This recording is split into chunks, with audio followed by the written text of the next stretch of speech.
Welcome back to Midnight Oil, where we take a deep dive into the stories behind the traditions we all take for granted. I'm Tab. And I'm Keeg. Tonight, we're counting down the seconds to uncover the fascinating history of New Year's Eve and Day. Spoiler, it's not just about resolutions and fireworks. Ever wondered why we start the year in January? Or how people around the world have celebrated the new year through the centuries? Stick around as we explore the origins of this global celebration from ancient calendars to ball drops and champagne toast. Here's one to think about. Which ancient civilization celebrated the new year in March, not January? We'll answer that a little bit later. Now, let's get ready to party like it's 1999 and drive into the history of New Year's traditions. All right. So we can take it way back to start out with. And New Year, New Me isn't a modern thing. It actually goes all the way back to ancient Babylonians around 2000 BCE. But to answer the quick little teaser that was in the intro, the Babylonians didn't actually celebrate New Year's in January during the spring equinox, which it makes sense because spring is all about renewal, the plants are growing, the days are getting longer, like a little reset. So that makes sense. But the Babylonians actually called their New Year's festival Akatu, and it was a huge deal. It lasted 12 days and included religious ceremonies, feasts, and even a little political reorganization. They used the festival to reaffirm their king's divine right to rule, or sometimes they even crowned a new one. So they did more of a voting for the new guy, I guess so. That could have been when kinda. the pottery, was used for voting. Shout out pottery. I swear. But the Akatu was also tied to agriculture. So the Babylonians saw it as a time to ensure the gods' favor for a successful planting season. So they'd also perform rituals during their new year. And I guess you could consider what we do kind of a ritual. We watch the ball drop. Yeah, that's more of Kind a of the same tradition, thing. I feel. Well, you're probably right. So if we fast forward, chugga chugga chugga chugga choo choo, 46 BCE, the Romans decide to shake things up. Enter Julius Caesar. And this brother introduced the Julian calendar, which moved the new year to January 1st. But it began in March originally during the Kitu festival, which it completely changed the calendar. But why January? Well, if you must know, it was named after Janus, the Roman god of beginnings and transitions, which I didn't even know existed. So I already learned something. Janus is usually depicted, by the way, it's Janus with a U, not an I. Janus is usually depicted with two faces, like a Gemini, one looking back at the past and the other looking forward to the future, which is pretty poetic. So Hmm. Caesar wanted the calendar to reflect this symbolism, making January the perfect quote unquote month to kick off the year. And this change helped align the calendar with the solar year and brought some much needed consistency to Roman life. And honestly, it kind of set the stage for the January 1st New Year's celebrations that we kind of follow today. Oh. Yeah, there's actually a lot of lore, but we just shout out Julius Caesar. Though I would have been okay making all of the months 23 days or 25 days or something, and then having a 13th month, and then all of the astrology signs would have a month. Anyways, Yeah, that's I just a mean, thought. yeah. Could be, it could have been perfect, but Julius Caesar worked with what he got. I'll let it slide. He's off the hook for now. So here's a cute little fun fact. The Babylonians started the tradition of New Year's resolutions. They promised their gods that they'd return borrow items or repay debts to start the new year on the right foot. So So it's it's a little like bit different than what we make resolutions about, but well, repay debts, I guess. so it's like if you promise to hit the gym in January, Yeah. and, and now it's the Babylonians' fault. So if you don't fully commit to your New Year's resolutions, instead of blaming yourself, stop being so hard on yourself. Just blame the Babylonians. I swear. Oh Yeah, no. they were just they were like promising to return their neighbors' tools, but instead they're just burning. They're trying to like get you to burn off all the holiday cookies. And, uh, shout out to people who go to the gym at the beginning of every year, though. And Yeah. also, we've talked about it before. I won't get into it, I swear. But gym memberships are hard as hell to cancel, so just Yes. remember that. Good luck. Especially if it's the purple gym. Oh, purple people eaters, man. So from from the Babylonians planting crops in March to the Romans ringing in the new year with Janus in January, I think it's actually really amazing how the ancient traditions influence how we celebrate today. And that goes for all ancient traditions. Yeah. That kind of brings us into New Year's Eve traditions. So I got a bunch that I could pick from. I'm gonna go with medieval Europe. So this is where New Year's Eve took a more religious tone. So the church celebrated January 1st as the feast of the circumcision of Christ, marking 8 days after his birth. It was a solemn occasion tied to the Christian calendar. But as you can imagine, the secular celebrations didn't just up and disappear, right?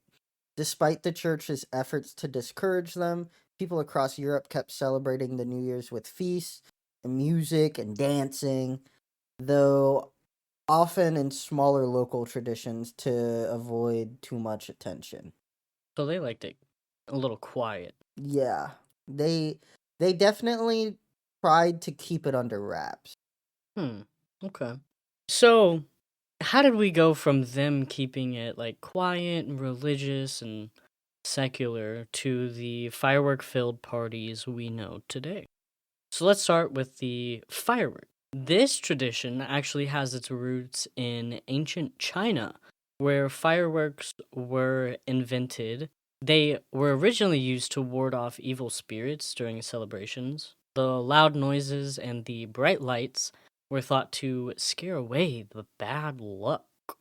But then fireworks started spreading across the world, and they just naturally fit in the New Year's celebration that we know and love today. So by the 18th and 19th centuries, they had fireworks lighten up the skies in Europe and America. But it wasn't just about the fireworks. In the 19th century, we also saw the rise of public celebrations in major cities. So these turned from cute little secluded like dance parties that the church had to huge communal events where people could gather to mark the start of the new year together. And one of the earliest examples is actually in Edinburgh, Scotland, where Hogmanay celebrations became the legend. So Scotland was throwing a party. And then we go to New York City. By the late 1800s, people were flocking to Times Square for the first large scale New Year's Eve party. It became a hub for public celebration even before the famous ball drop began, which, by the way, that actually began in 1907. Whoa, Yeah. So that was cool. that recent. Well, I guess that makes sense. Yeah. Wow. Hmm. But yeah, these public celebrations really cemented New Year's Eve as a social event, bringing people together to say goodbye to the old year and welcome the new one in. They added fireworks, music, and a little champagne. And that's basically the New Year's Eve that we know today. Mm. Did you know that New Year's Eve in Scotland is called Hogmanay? It's one of the most unique New Year's celebrations in the world. You've got torchlight parades, people singing Auld Lang Syne, and a tradition called first footing. That's where the first guest to enter your house in the new year brings a gift like coal or whiskey for good luck. Honestly, Bring that sounds back. like yeah. Yeah, I'd love to crash that party. Let me tell you. I swear to God. But from religious observances in medieval Europe to some firework lights lighting up the sky, scaring the wildlife, scaring the demons, maybe a little bit of Krampus. It's amazing to see how New Year's has kind of evolved over the centuries, you know? Yeah, Like I agree. a hundred, just over 100 years ago, the ball drop started. Mm-hmm. So I wonder what it's gonna be like 100 years from now. Which I wonder how they did that. They probably just put a ball on a stick and then dropped it. Maybe. We'll get into that. We'll get into that. So, piggybacking off the fact that the ball dropped in 1907, which was over a century ago, but before that, the New Yorkers usually celebrated with fireworks. But those were eventually banned because they were a little too risky in such a crowded city. So, what the fuck? What are they gonna do now? Boom! Enters the first Times Square ball. It was made of wood and iron and weighed a whopping 700 pounds. Whoa. Yeah. Oh man. And it was decked out with with 100 incandescent light bulbs. So in 1907, they had it on lock. That would have killed someone easily. Oh You could have yeah, absolutely squashed someone with that. for sure. There's no doubt about that. But so actually the ball drop wasn't just like a random idea that somebody had. They were like, "Oh yeah, let's count down the time with the ball." No, it was expired by time balls, which were used in the 19th century to signal the exact time to sailors in harbors. So, the New York Times, whose building was the site of the event, decided to adapt the concept for New Year's Eve. And the first ball drop, that was a huge success. Thousands of people gathered in Times Square to watch the illuminated ball descend from a flagpole, counting down to midnight. It was. It was just a ball on a stick. Yeah, a ball on a stick. For sure. But it became instantly a tradition. Wow. That is Yeah. true. The amount of people that probably watched the ball drop is a lot. Yeah. How much do you think the ball weighs now? Today? It's all mechanized now. I wouldn't be surprised if it was super hollow. My guess. Do you have the number? I do. Okay. I'm gonna guess like 200 pounds. Whoa, brother. Is it way more?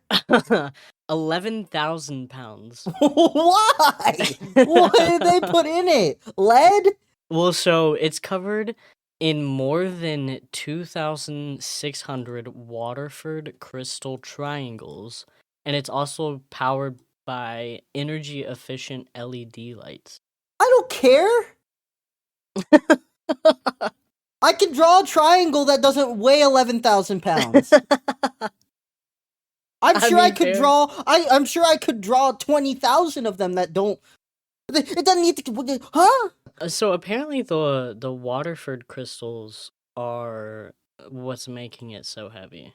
Why do they need to be Waterford crystals? It's a lead crystal. Yeah. Oh, it is lead. It's literally made of lead. Aluminum and lead. We have modern technology. It doesn't need to weigh that much. It doesn't need to.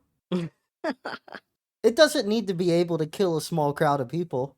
It doesn't Oh need no. to be able to fall off that stick and insert the Indiana Jones scene where he runs away from the ball and then people just get squished. No, I It mean, doesn't. fair enough. It does. I'm just baffled that it weighs that much, if I'm being honest. 700 pounds sounded like a lot. Like, that's a car. Yeah, but this is 11,000. That's just crazy. How many tons did you say it was? It's about 6. That's almost as much as a small brick on the pyramid, if I'm remembering correctly. That's so true. Imagine. Bro, if that came tumbling down like 100 feet, Times Square would. The entirety of Times Square would feel it. Yeah, that'd be an Also, earthquake. I'm seeing that it's 11,875 pounds, which means it's almost 12,000. Yo, that's crazy work. That's ridiculous. Sorry, tangent. Anyways, Okay, so let's dive into how broadcasting the ball drop became a tradition. So it wasn't until the 1940s that they actually started broadcasting it, and it was over a radio broadcast. But then it came to television. So in 1948, the ball drop was actually broadcast on TV for the first time, which made it accessible to millions of people who couldn't be in New York. So that's really when it started to cement itself as the event to watch on New Year's Eve. I'm just trying to imagine, like listening to it over the radio. It's like someone just commentating. Well, it's about that time again this year. 11:59. The ball is dropping. It's beginning its descent. We have about 45 seconds. Oh, it looks like it's going smoothly. It's about Yeah. halfway down the pole now. Let me tell you, this is a monumentous occasion. In It's just about glittering. 22 seconds, we're going to be in 1919. Oh, about 5 more seconds, everyone. 4, 3, 2, 1. The ball has just dropped. Happy New Year! Like. Yeah. No, that would be so boring. But I mean, I guess it gives you something to do on New Year's that there wasn't before. That's true. So, That is I true. guess. But it was only, I think it was only broadcasted to like people who could actually tune into that radio station. So in the 1940s, that probably would have just been anybody that was around that area. So you could have just looked out the window. Probably.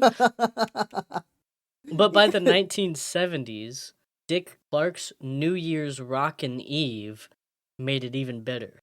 Clark's broadcast combined live music performances with the Times Square countdown, turning it into a full-blown event. So that's where we get the performances. Huh. Yeah. So actually, very crazy. Here's a little fun fact. In World War II, there was actually no ball drop in 1942 and in 1943 due to a citywide blackout. So instead, people were gathered in Times Square for a moment of silence and the ringing of chimes to mark the new year. Holy. And the battle, I think the Battle of Midway happened too, unless I'm pulling that out of my ass. Well, I think that was part of World War II, but I might also be pulling that out of my ass. Wasn't that between Yes, the US and Japan? the Battle of Midway, it was 6 months after Japan's attack on Pearl Harbor. Hmm. So yeah, it was during World War II. Damn. Yeah, well, I guess that makes sense to kind of take a moment of silence. World War II was a mess, bro. True. Interesting. Yeah, I didn't know that. So, Times Square might be the center of attention for all us Americans, but what about some other countries? They exist. Let's stop acting like they don't. Yeah. Spain, people eat 12 grapes at midnight. One for each chime of the clock. So, if you can keep up, it's said to bring good luck to you for the year ahead, which I don't think that that would be hard, but you know what? Shout out Spain. I love grapes. I can get behind that tradition. I think we bring that here. I think I've Actually, heard of no. that before, actually. I I would be scared that we Americanize it and then we like have grape eating TikTok trends or something stupid. True. No, for Spain you can keep that one, but I'll do it in secret. Yeah. In Brazil, it's all about wearing white for peace and jumping over 7 ocean waves for good fortune, Oh, which sounds very Japanese aside from the wearing white for peace. yeah. Um the jumping over 7 ocean waves gives me like very Japanese vibes. Plus it doesn't hurt to be on a very gorgeous beach while you're at it. I feel like I'd get tired. After 7, Yeah. After I 2. I think I could do 7. I'd like to think I can. And see, but in my brain, I'm picturing like big fucking like kahuna waves. And I'm like, how are Like you jumping over that and not you're talking drowning? surfs up waves. Yeah. I'm like, you got super jump or something? But speaking of Japan, I didn't even do this on purpose, I swear. In Japan, I didn't even read ahead, to be honest. I just saw it. So in Japan, they ring temple bells 108 times, representing the 108 earthly desires in Buddhist tradition to cleanse the soul and start fresh. That's kind of That's cool. really cool. That's very peaceful. I love Japan. I would like to move to Japan. Everything about Japan and their culture is just so much more zen than everything in the United States. Yeah. Like other than the occasional thing, Japan is just so it's so nice. They have bidets. They do have bidets. We have a bidet. Oh, well, I mean, yeah, but it's not like you don't go to like Texas Roadhouse and there's a bidet, you know. But No, anywhere you Texas go in Roadhouse. Japan, Install the bidets. There should also be a bidet in every Taco Bell. agreed. Oh, agreed. Anyways, So, we're going to briefly touch on New Year's resolutions and their evolution in the form of a fun fact. So, here is one for you. The most common New Year's resolution in the US is to exercise more. But in Japan, it's actually to focus on self improvement and inner peace. So, that kind of shows you the difference in culture that we have going on in the US. you can take my word for it too. It's so different. It's Yeah. so different. The amount of because so I'm learning Japanese, and the reason that I wanted to learn it is because one, I really want to live there so bad. Like that's like when I turn like maybe 40 or something, I'm hoping that we would have moved there. But it's just so this isn't about Japan. This episode is not about Japan. I'm going to talk about it anyways. I just think that we should take a lot of parts from Japanese culture and start thinking about it a lot more as Americans because it is so much more peaceful over there. Like, just look up videos about moving to Japan or Japan as a foreigner or anything like that. You can literally, like, leave your wallet on a subway in Japan and it'll still be there if you lost it. People are so nice there. People mind their own business. Like, man. And see, I could counter that with the shit that I've heard, but that's for another episode, another day, another time. Because I've heard a lot of bad shit about Japan. Not saying Japan is bad. Love you, Japan. But I've heard a lot of. It's not rainbows and dreams, as No. I've heard from people. No. It definitely depends on where you are. But, anyways, Anyways, from ancient Babylon to the bright lights of Times Square, New Year's celebrations have always been about hope, renewal, and new beginnings. and whether you're making resolutions, watching the ball drop, or eating grapes at midnight, the new year is a chance to start fresh, no matter where you are. All right. So now it's your turn. What's your favorite New Year's tradition? Or what's your New Year's resolution? Let us know either in the comments below, or you can find any of our socials in the description of wherever you're listening. And just thank you for ringing in the new year with us on Midnight Oil. Because I think this episode is going to be dropping on New Year's, believe At it or not. midnight. So don't forget to subscribe. Make us the first podcast listened on the new year. And we're going to see you guys on Friday for some interesting facts about. Do I say it? No. Keep it a No. secret. Time will tell. Yo, that was good. That was a good one, actually. We'll see you guys later. Nighties. Happy New Year. Good night.